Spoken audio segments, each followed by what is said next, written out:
Bonjour, bienvenue sur le podcast Parlons de vos droits. Michèle Boer, avocate à Bordeaux. Épisode numéro 3 de la série Vrai-Faux du droit, qui portera sur un vrai-faux en droit de la famille, premier vrai-faux car les idées reçues sont nombreuses. On entend souvent l'affirmation suivante: si je demande la résidence en alternance, je ne devrais pas payer de pension alimentaire.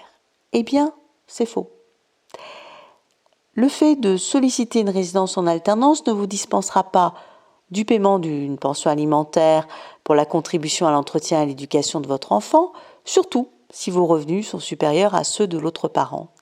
En effet, le parent qui a des revenus inférieurs aux vôtres ne pourra pas faire bénéficier votre enfant des mêmes activités que vous et ne pourra pas lui donner finalement le même niveau de vie. C'est pour ça qu'il faut rééquilibrer et qu'une pension alimentaire peut être fixée pour permettre ce rééquilibrage. Autre idée reçue, mon enfant est majeur, je ne lui paierai plus de pension alimentaire. Eh bien, c'est faux. Vous devez contribuer à l'entretien et à l'éducation de votre enfant bien au-delà de la majorité et jusqu'à temps qu'il soit autonome.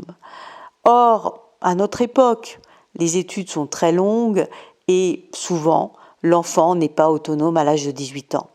Donc, il faudra continuer à lui payer une pension alimentaire bien au-delà de 18 ans et jusqu'à temps qu'il trouve un emploi stable et qu'il soit donc autonome.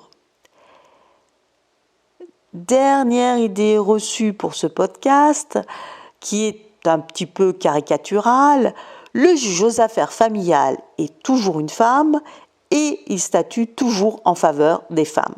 Alors c'est faux. Tout d'abord, le juge aux affaires familiales peut parfois être un homme. Et ensuite, même si c'est une femme, elle ne statue pas obligatoirement toujours en faveur des femmes. Elle va statuer selon le droit, et notamment selon un principe qui est très important en matière de droit de la famille, l'intérêt de l'enfant.